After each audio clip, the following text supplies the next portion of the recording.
Welcome to ePathshala PG courses on computer science. This module will see about what is CSS, which is cascading style sheets. We will look into the structure of the cascading style sheets, and we will also see the different syntax that we use to develop a CSS file and to format our HTML web page. So, here we will see that CSS stands for cascading style sheets, which is actually a styling language which contains a set of rules to tell browsers how our web page is going to look like. So, actually the CSS file contains the elements which are going to be presented in a web page. So, here there are three parts like cascading, style and then sheets. So, cascading refers to the procedure of writing the rules which we want to apply to a certain section, and we have more than one style rule which can be applied to the certain section. And then we have styles. Style is that how our page is going to look like. We can actually set colors, fonts, alignment, borders, background, space, margins and much more to format our web page. And sheets are like templates, which is a set of rules for determining how our web page is going to look like. So, this CSS consists of three parts. One is it actually does a cascading of different styles applied to our web page, and it also consists of styles which determine what style we are going to apply on a web page, and sheets determine or tells us what kind of rules we are going to put on our web page to format our web page. So, basically we have seen about HTML, the hypertext markup language, which normally we use to develop a web page. Once we have a web page, in order to display a web page in different formats or to beautify our web page, we need to go for this cascading style sheet.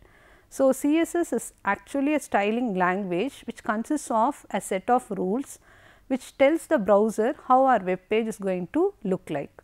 So, a style sheet is like a document that contains all the style information about one or more documents that is written in a markup languages, and it enables to control or render different styles such as fonts, colors, margins, size and different things that can be applied to style the web page. So, now we will see what is actually a style. So, style is a command which tells the browser how certain section of our web page is going to look like. So, when you write a style, say for example, we can see here we have a paragraph tag, heading tag and a table tag. This actually we can use style on many HTML elements like paragraph tag, H1 tag, heading tag or a table tag. So, the advantage of how we are going to use the CSS, most of the browsers actually would cache the external style sheet, and once the external style sheet is cached, there is no delay in the presenting the document, and the size of the document using external style sheet is very less, and hence the download time is also smaller. So, this actually speeds up the overall response time when you want to use the external style sheets. So, the advantage of using style sheets is done, actually the styling is done in the browser side. So, when you write an external style sheets and you try to embed in an HTML document, this is automatically cached in the client side or in the web browser, and it automatically applies the styling on the web page. So, the time taken to do this is comparatively lesser, and the download time is also very lesser. So, this actually speeds the overall response time when you are applying the cascading style sheets on a web page. So, how to write the style rules? So, normally when you start writing style rules, there are two sections, two parts are there. One is the selector, the other one is the declaration. So, you can see here the selector is actually the HTML element to which you want to add a style. So, these are some of the elements given here as p tag, h1 tag and table tag. The declaration gives the statement of style you want to apply for that element. So, this declaration is made of two parts, one is property and the other one is value. So, now you can see that this selector is the element, HTML element which you want to style. The declaration is the styling component you want to give for the element. So, this declaration is given within the parenthesis and it always ends with the semicolon. So, this declaration is of two parts, one is property, the other one is value. So, now we can see an example here. H1 is an element heading tag and to which you want to give a style of color which is going to be in red color. So, the property is the color and the value is the red color. And now you can see you can also have more than one property applied to an element. So, you can actually see here H1, the color is one property you have applied, you want to apply to H1 element, and there is another property called background color which is also going to be applied on H1. So, you can see that color colon, that is the property colon value, it ends with a semicolon, and the next property is given like this, background color colon green, it ends with a semicolon. So, in this way you can have a list of property and value which can be applied for any HTML element. So, now you can see the different properties here, we have seen that it is color. You can also have different properties by which you want to change the HTML element. So, like color you can also have font, margins, etc. And the value, supposing if you are using colors, then you will give different color values. If it is font, you can use like italic and then you can use different font styles. And then if you are using margin, it would be given in pixel values or you can give it in percentage values and it keeps on. So, you can have different properties and its own values that can take. Now, how do we put our style rules? Okay. So, once there are actually 4 ways how you attach your CSS file to a web page. So, one is you can have an inline style sheet. So, this is actually CS is not attached in the header, but it is used directly within the HTML tags. So, you do not have a separate style sheet. Inline style sheet means that along with the HTML elements, your styling properties, that is the declaration, comes along with the HTML elements. Then you can also have an internal style sheet. So, this is actually a style sheet which you write within a web page and it comes in the head section. So, this is the best way you will control styling on one page. When you want to have an external style sheet, this is normally used when you want to have a different CSS file and you want to apply it to multiple pages. So, you will have a single style sheet which you will normally refer to in any HTML page externally. So, this is actually a best way to control when you want to have a style on different pages, different multiple pages. There is another way you can put style rules, that is imported style sheet. So, imported style sheet is you can import the CSS from other style sheets. So, we will see examples of how we are actually going to do. Now, you can see here, as I told you, inline style sheet will have the style information embedded along with the HTML elements or tags. Now, you can see that we are trying to put a style for the paragraph element. So, P is the paragraph element. Now, within this paragraph element, P element, you add a style, you use the keyword called style to give the style information. So, this style equal to, you give the property and the value. So, this is actually the selector and these are the declarations. So, the declaration consists of property and value. So, text align is the property and the value is center. Font weight is a property, the value is bold, and color is a property whose value is yellow. So, you use the keyword called style along with the HTML tag. So, in this way you can create an inline style sheet. So, this actually the text which comes within this P element would be displayed with corresponding to the styles what you have mentioned for the P tag. So, this is what called as an inline style sheet. Now, coming to the internal style sheet. So, here the style information is placed under the style tag which comes in the head section of an HTML page. So, we know that a HTML document consists of a head section and then it consists of the HTML part, the second part. So, within this head section you make use of a style tag. There is an element called style element, style tag, within which you use an attribute called type. You can either give it as text or CSS, within which you try to give your properties and values, that is the CSS information, styling information. So, here you say that the body, the entire body is actually going to be formatted with this properties. So, the text aligned are going to be in left and the font family is going to be given as trebuchet Verdana. So, now we will see how to write an external style sheet. Now, external style sheet is actually specified using a link tag, which means that you have a different CSS file, you store or you save a separate file called CSS file and you want to refer to that CSS file from your HTML document. So, you make use of a tag called link tag. So, coming here you can see it is included in the head section of an HTML document. So, within this head section you can see there is a tag called link tag, whose attribute relation rel says that it is a style sheet, and using this href you normally give the path where you have your style sheet. The style sheet is stored with .css extension. So, once you create a style sheet, you can directly give the name of the style sheet if it is in the same directory, or give the URL where your style sheet is available, and type is given as text or CSS. So, you will now refer to a style sheet that is created externally. This is normally useful when you want to apply style information on multiple documents.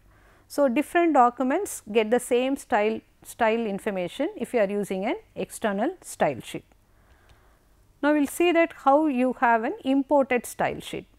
So, when you want to import the style sheet, we use the keyword call @import. So, you can see here within the style tag you use the attribute symbol @ and then the keyword import and then give the URL. So, the import statement is used within the style tag in an HTML document, and it should be the first rule. Whenever you use an import, it should be the first rule within a style tag. So, within the style tag you use the keyword import @ and then you can import an style sheet. So, let us see now how you are actually doing with an example.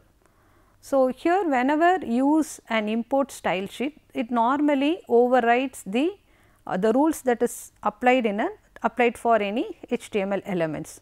So, internal rules override the conflicting rules in the imported style sheets. Now, you can see that within the style tag imported a CSS file called style.css, which says that the paragraph tag should take a color as green.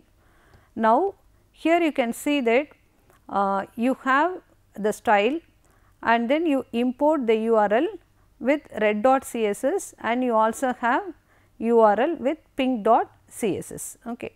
So, now what happens, this style tag may contain an arbitrary number of import statements. So, it has two different import statements, but the order in which the style sheets are imported is actually important when you are determining, when the style cascading styles are determined. So, the text is actually would be with pink.css and not going to be red.css. So, here you can see that the style rule makes all paragraphs green, even if it is going to be, even if the style.css contains a different rule for paragraphs. So, you had said that it is actually red dot, it is importing a style called red.css and it is importing another style called pink.css. Okay. So, now what happens is you have already given it as import within the style tag, this overrides the conflicting rules. So, now the text would be whatever text you have within the paragraph tag, it would be styled with green color. So, it overrides the import statements what you have given in the imported style sheets. So, now when you have more specific rules, it gets preference over less specific rules.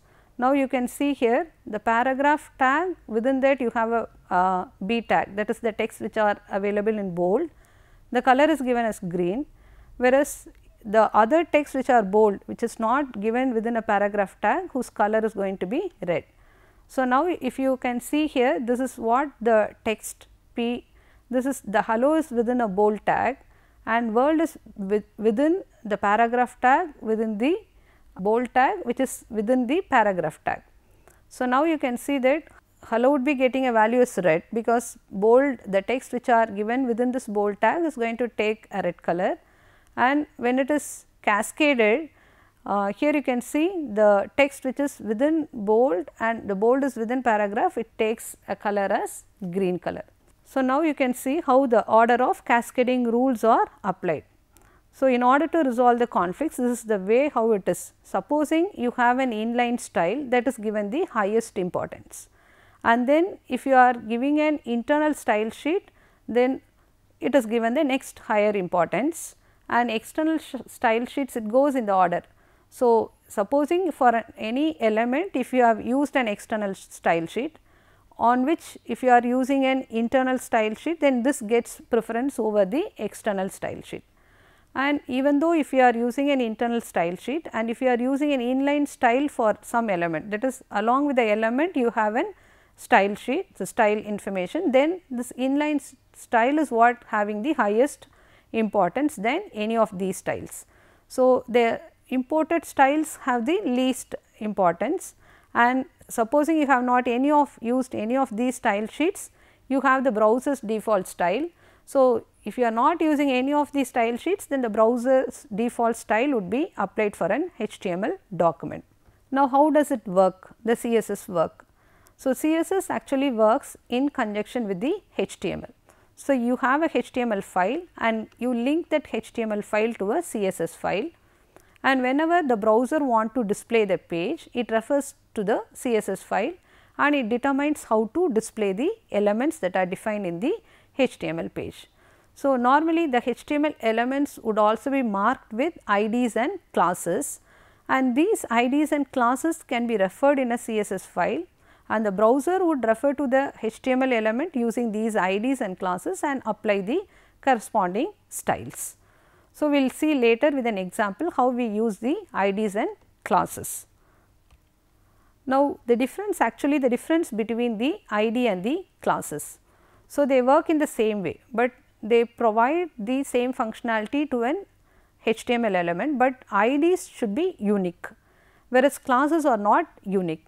So, each element should have a unique ID, so that you can refer to the element using that ID in that page, whereas classes are not unique, and an element can have multiple classes and multiple elements can also have the same class.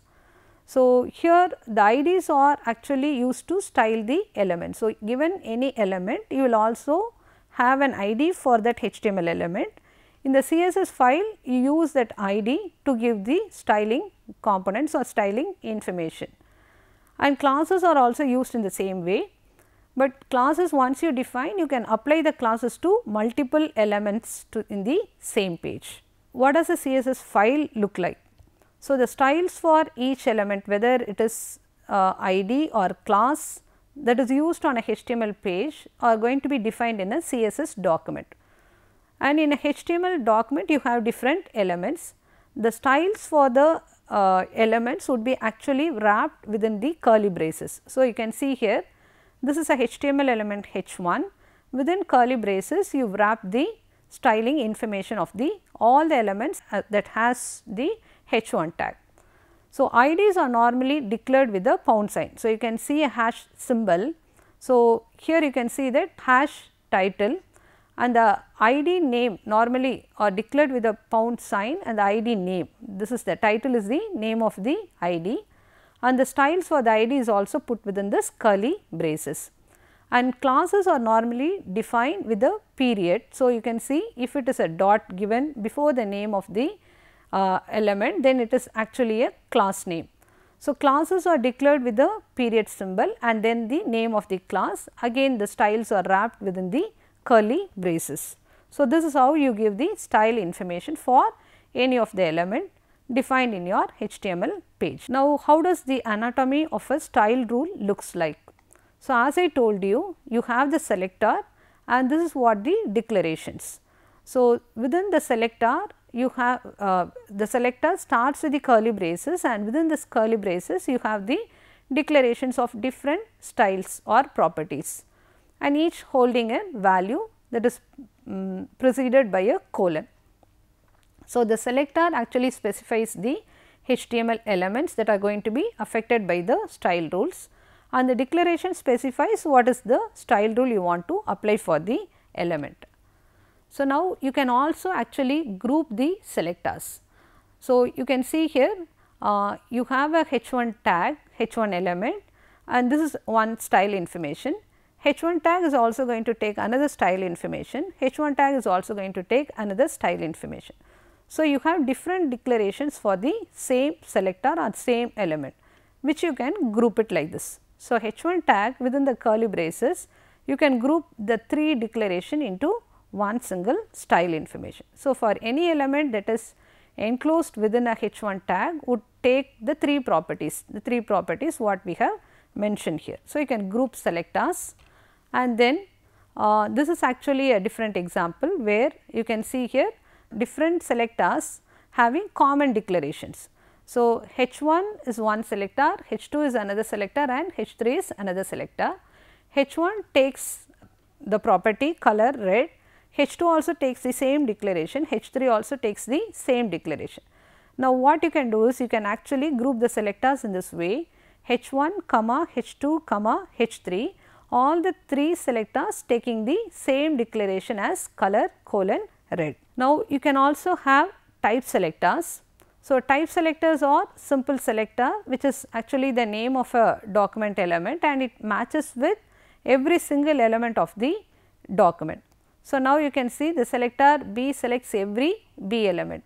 Universal selector is actually you do not specify the name of the element.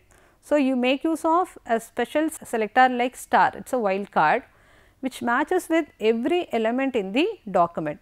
So, now you can see that you put a star within which you place the declaration as color red. So, it actually makes the entire text in the document with the red color. Now, we can also have compound selectors. So, compound selectors actually selectors which are defined within one another. So, you can have selectors defined so that a style rule applies to an element only when it is a descendant of another element. Say for example, you have an UL tag, and then you have this is an unordered list UL, and then there is another UL, which means that all the unordered list within this UL will get this style information. So, in this way you can say that only the descendants of this UL is actually going to get this style information. So, and similarly you can see another example H1 EM and then EM, which means that H1 is a heading tag emphasized and then emphasized. So, those text values that comes within this H1 and within EM and within EM is what going to be colored as red color. So, here you can see that compound selectors are more very specific than simple selectors. You specifically say that to which tag, when tags are embedded within one another, you say that which to which element you want to actually apply the styling. So, now you can see that P means all the text that comes within this paragraph tag will get the style information, whereas div and then a P, then you give a style information which specifically says that within this div tag, within this P tag, the text that comes will take this color as blue. Now, the descendant selectors actually selects only those elements that are descendants of a particular element. So, now you can see here this example. So, there is a div tag, there is a bold tag, and then you say that C actually you want to make it as bold. Then cascading, the rest of the characters are here, and then you have a style sheet, the keyword style sheet. So, S has to be in bold, that is what you say that S is within embedded within this B tag, then the rest of the characters, and then again sheet, the first character you want to make it bold. So, this is what the text, okay. And now you say here similarly you have the other things, descendant, which is actually within the paragraph tag, and selector is what you want to make it bold. So, to select all the B elements which are descendants of the I element. So, you want to select all the bold elements which are descendants of the I element. So, within I you have a text which is given as bold. So, in order to use this, you can give it like this, you can define the selector to be like this. So, you take the text which is within the paragraph tag, within the I tag and within the bold tag. So, those text that appears within embedded within these three things are actually getting the style information. So, in this way you can specify the descendant selectors. Now, you can also have child selectors. Child selectors would select the elements that are immediate children of a specified element. So, now you can see here this is a text given.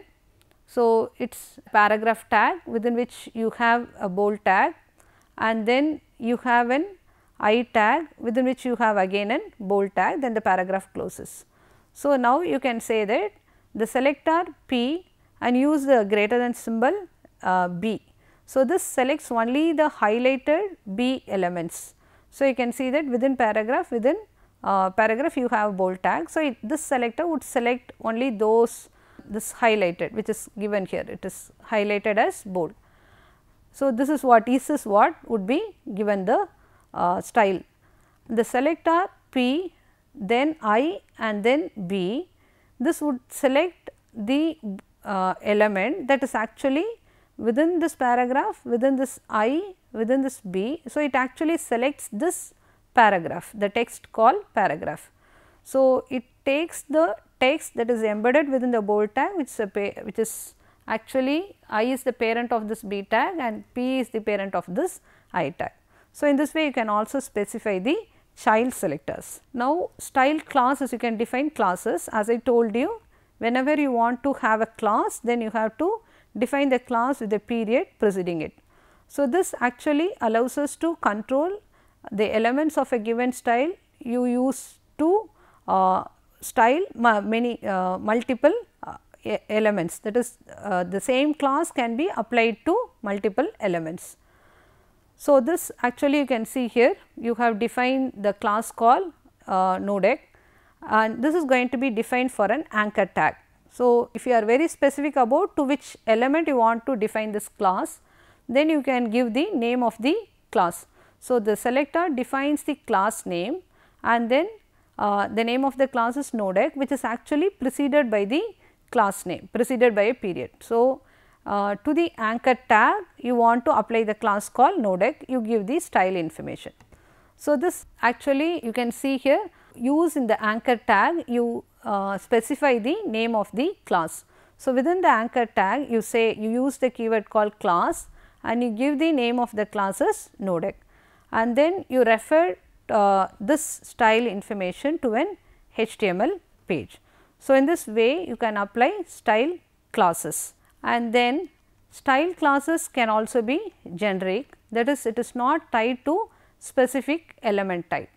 So, you can if you are not specific to any element type you put a period and then you can give the name of the class and within this emphasized text you say that the class name equal to the name of the you specify the name of the class and you have given the text. So, this text would actually get the style that you have defined as this class name. And the span and the div tag. So, this is actually very useful when you are using the cascading style sheet. So, span tag defines an inline structure. So, whenever you simply want to apply for a stretch, that is if you want to apply for a chunk of it, then you can make a span tag to which you can apply the style information. Div tag also defines a block structure and usually you place the line of breaks before or after this element. So, you can have an effect on this chunk when you use an div. So, in this way you can actually use the styling information. So, here there are pseudo classes that are also available in the cascading style sheets. So, it is actually preceded by a colon and it is not used with the affected tag because it is in HTML it is not used because it is implied. So, here you can see the general form of the pseudo classes and elements take like this. So, the selector then colon the pseudo class and then the declaration.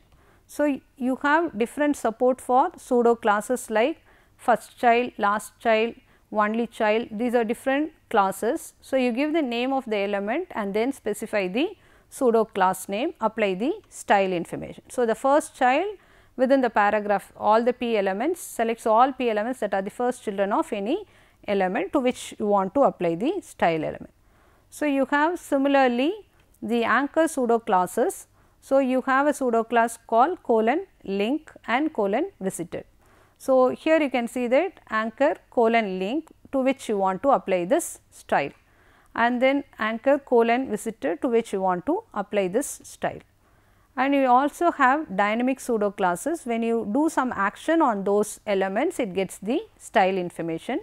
So, the anchor tag, in which you will actually you make a focus by making some keyboard events or other means, that would actually get this color information. So, these are dynamic pseudo classes, and if you hover your mouse over the anchor tag, then that color would change, and any of the active tags would actually get a different color like this. So, these are the dynamic pseudo classes, and you have a first line pseudo element that allows to add styles to the first line of an element. So, if it is a paragraph tag, the first line of a paragraph tag would get this style information. Similarly, you have a pseudo class called first letter. So, the first letter of a first line of a paragraph tag would get this style information. So, these are different examples how you actually use this paragraph tag, the first line pseudo class, and the output is given, and before and after are other pseudo elements, and the example is also given here, and you have attribute selectors. So, in this module we have actually explained about the cascading style sheets. We have seen how to add different style sheets to a HTML document, and we have also seen about the anatomy of how we write the style rules. And the module also we have discussed or explored about the different selectors, and we have seen about group selectors, compound selectors, and the other kinds of selectors. We have seen about the pseudo classes and different elements we can use in the CSS to format our HTML document. Thank you.